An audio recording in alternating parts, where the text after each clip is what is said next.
Innal hamdalillahi nahmaduhu wa nasta'inuhu wa nastaghfiruh wa na'udzu billahi min syururi anfusina wa min sayyiati a'malina may yahdihillahu fala mudhillalah wa may yudlilhu fala hadiyalah.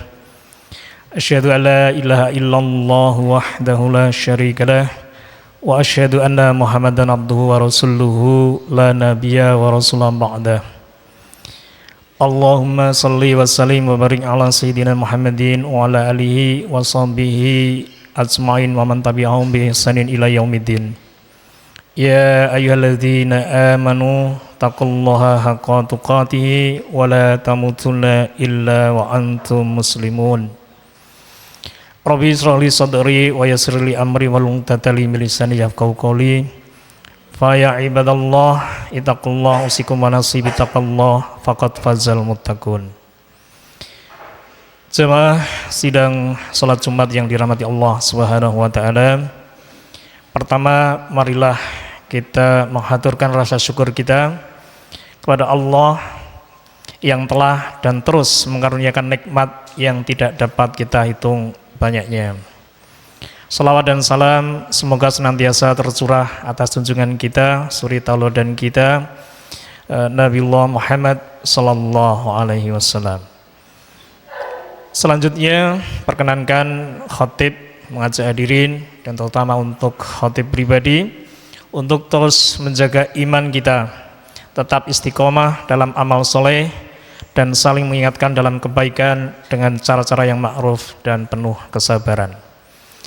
Hadirin yang dimuliakan Allah, pekan ini kita telah memasuki tahun baru Hijriah 1448. Momen tahunan ini mari kita gunakan untuk bermuhasabah dan tentu mengambil hikmah-hikmah penting seputar kejadian terkait pergantian tahun ini. Setidaknya hadirin ada dua hal yang bisa kita renungkan.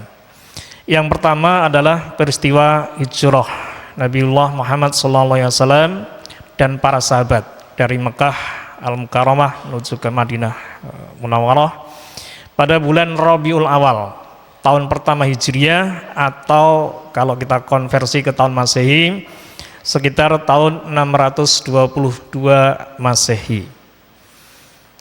Yang kedua hadirin adalah tentang nikmat dari Allah Subhanahu wa taala yang sering kita lupakan. Namun sangat menentukan nasib kita di dunia dan di akhirat. Nikmat itu adalah nikmat waktu. Hadirin yang dimuliakan Allah, saat ini kita berada di momentum yang sangat berharga datangnya tahun baru Hijriah. Sebuah penanggalan yang tidak dimulai dari mungkin lahirnya Rasulullah atau mungkin hari wafatnya, tetapi dimulai dari sebuah peristiwa besar yang mengubah jalan sejarah peradaban Islam, peristiwa hijrah Nabi Muhammad SAW beserta para sahabat dari Mekah ke Madinah.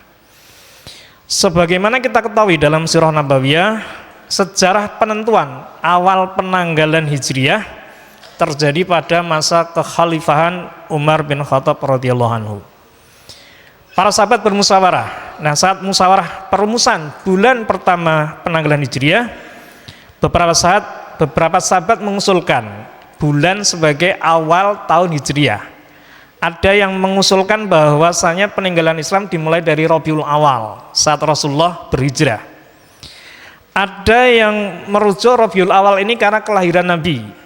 Ada pula yang mengusulkan Ramadan, ada pula yang mengusulkan Rajab.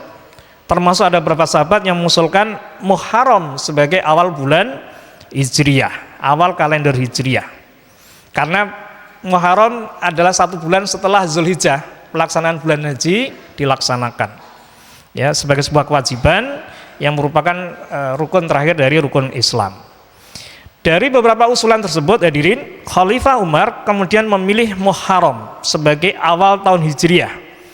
Satu dasar dari keputusan Umar adalah yang dijadikan acuan di dalam pengesahan bulan awal dari Hijriah adalah bahwasanya pada bulan Muharram ini sebenarnya ada sebagian sahabat yang sudah mulai hijrah, karena awal atau akhir Zulhijjah terjadi Bayat Aqobah yang kedua, di mana Rasulullah dan para sahabat dipersilahkan untuk mendakwahkan Islam secara lebih luas di Madinah.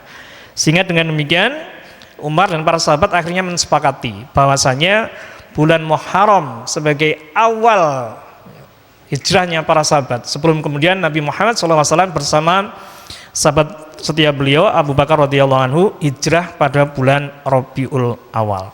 Singkat cerita, Muharram dijadikan awal penanda tahun Hijriah sejak zaman Khalifah Umar. Jamaah yang dirahmati Allah, hijrah secara fisik mungkin saat ini tidak terlalu relevan atau telah selesai dilaksanakan pada zaman Nabi.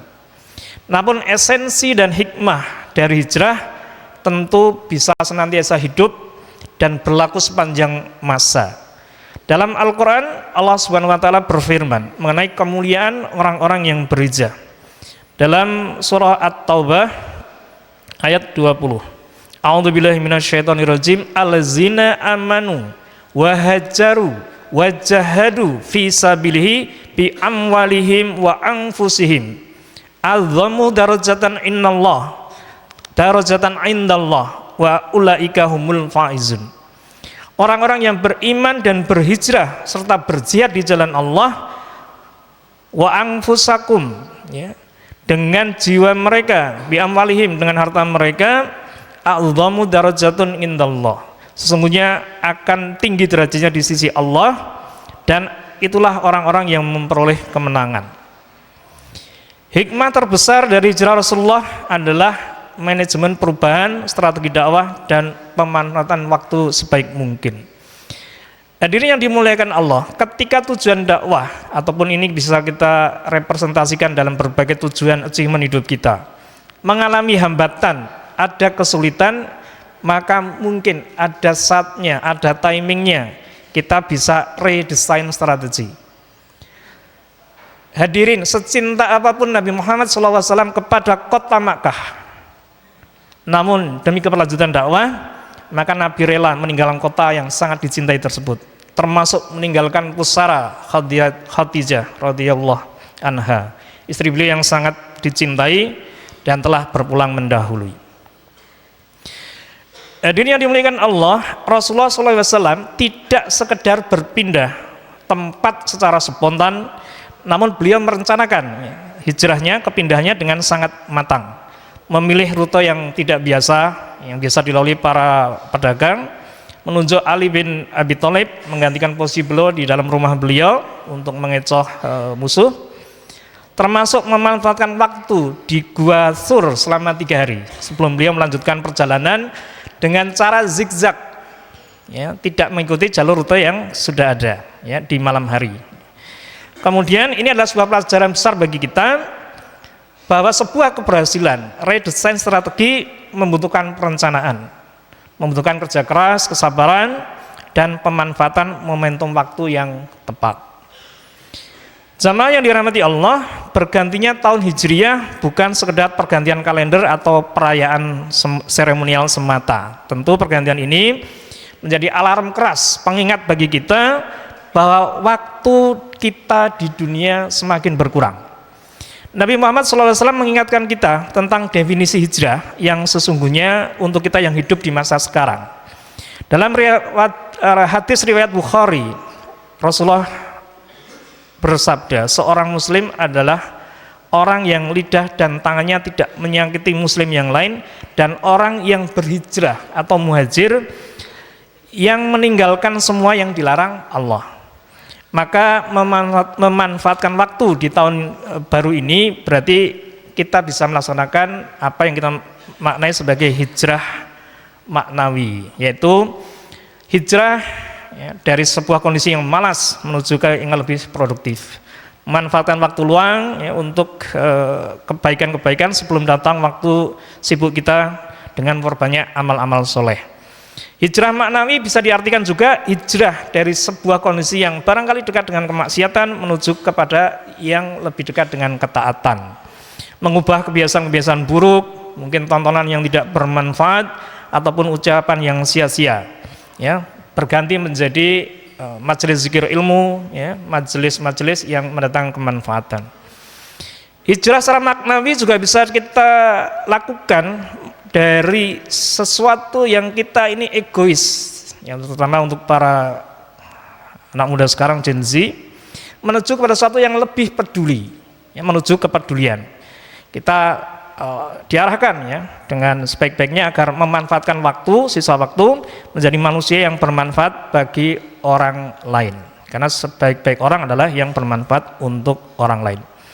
Waktu laksana pedang. Jika kita tidak menggunakan untuk melakukan kebaikan, maka waktu yang akan memotong kita, ya, membinasakan kita dalam kerugian. Jamaah yang dimuliakan Allah, betapa pentingnya waktu sehingga Allah Subhanahu wa taala berulang kali bersumpah dalam Al-Qur'an menggunakan momentum waktu. Kita sering tentu mendengar firman-Nya, ya, misalkan dalam surah Al-Fajr, wal fajr, demi waktu fajar, wad duha, demi waktu duha, wal laili idza yaksa, demi waktu malam apabila telah datang menutupi. Dan yang paling sering kita mendengar, ya, kita familiar adalah surah Al-Asr. A'udzubillahi minasyaitonirrajim. Bismillahirrahmanirrahim. Wal 'asr. Innal insana lafi khusr illal ladzina amanu wa 'amilus solihati wa tawassaw bil haqq wa tawassaw bis sabr.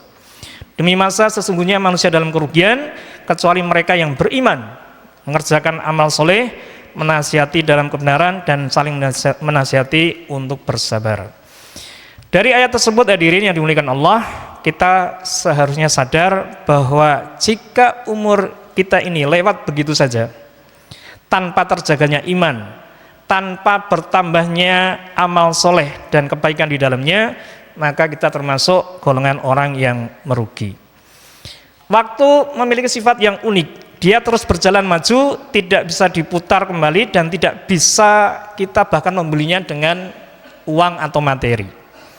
Terkait waktu ini Allah berfirman dalam surah At-Taubah ayat 36 yang menjelaskan, ya, betapa pentingnya waktu. Bahkan Allah menetapkan jumlah bulan sejak awal penciptaan alam semesta. Inna idza syuhuri indallahi as'ara syahran fi kitabi yauma khalaqas samawati wal ard. Sesungguhnya jumlah bulan di sisi Allah ialah 12 bulan. Dalam ketetapan Allah pada hari Dia menciptakan langit dan bumi. Bahkan Allah juga menjelaskan fungsi bulan dan bumi, matahari, ya, dalam kaitannya peredarannya untuk menghitung waktu. Dalam surah Al-Yunus ayat 5 disebutkan bahwa fase-fase bulan, ya, dan garis edar, ya, mengelilingi bumi matahari adalah agar manusia bisa menghitung bilangan tahun dan waktu. Walladzi ja'ala syamsa dia'a wal qamara nura wa qadarahu manazila lita'lamu adada sinin wal hisab. Dialah yang menjadikan matahari bersinar dan bulan bercahaya, dan dialah yang menetapkan tempat-tempat orbit dari masing-masing agar kamu mengetahui bilangan tahun dan perhitungan waktu. Demikian berharganya nikmat waktu sampai Allah perlu mengaturnya sedemikian rupa sejak penciptaan alam ini. Terkait dengan dimensi waktu yang berjalan linear dan tidak reversible ini, Rasulullah mengingatkan kepada kita dalam sebuah hadis, manfaatkanlah 5 perkara sebelum datang 5 perkara. Mudamu sebelum tuamu, sehatmu sebelum sakitmu, kayamu sebelum miskinmu, luangmu sebelum sibukmu, dan hidupmu sebelum matimu. Oleh karena itu, mari kita jadikan sisa umur yang Allah berikan ini sebagai ladang investasi untuk akhirat. Yang jelas, datangnya tahun Hijriah mengingatkan kepada kita jatah umur kita di dunia berkurang 1 tahun. Mari kita kurangi hal-hal yang menyia-nyiakan waktu untuk sesuatu yang sia-sia, dan mari kita penuhi hari-hari kita dengan menjaga keimanan melalui majelis-majelis ilmu dan majelis-majelis zikir untuk mengagungkan Allah. Berusaha istiqomah dalam beribadah, baik yang wajib maupun yang sunnah. Belajar dengan penuh kesungguhan, bekerja mencari nafkah yang halal, berbuat baik pada sesama, serta saling mengingatkan dengan ma'ruf dan kesabaran. Dan tidak kalah pentingnya, mari kita gunakan ilmu yang mungkin telah kita pelajari, mungkin lebih dari 1/3 umur kita. Bukan sekedar menjadi perbendaharaan karya semata, namun tentu yang kita harapkan bisa berdampak nyata untuk menyelesaikan persoalan masyarakat di sekitar kita. Barakallahu li wa lakum fil Qur'anil Azim wa nafa'ani wa iyyakum bima fihi minal ayati wa dzikril hakim. wa taqabbalallahu minna wa minkum tilawatahu innahu was-samiul alim. Aqulu qouli hadza wastaghfirullahal adzim innahu wal ghafurur rahim.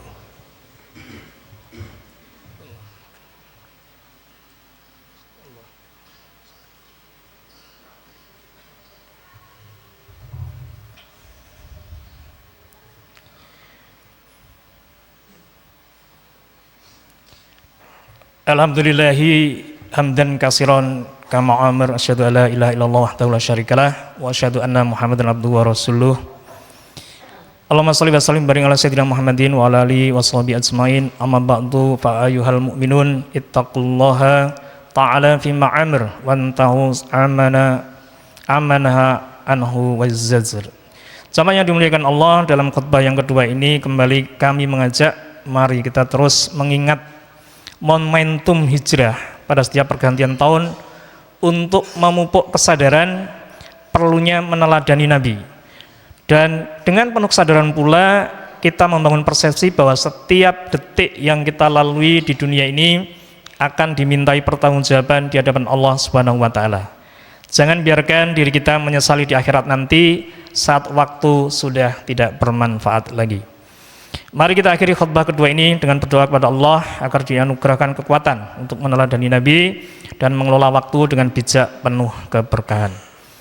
Innallaha wa malaikatahu yusholluna ala nabi ya ayyuhalladzina amanu shallu alaihi wa sallimu taslima. Allahumma shalli ala sayyidina Muhammad wa ala ali sayyidina Muhammad bi rahmatika ya arhamar rahimin. Allahumma ighfir lil mu'minin wal mu'minat wal muslimin wal muslimat al ahya'i minhum wal amwat innaka sami'un qaribun mujibud da'wat ya qadiyal hajat.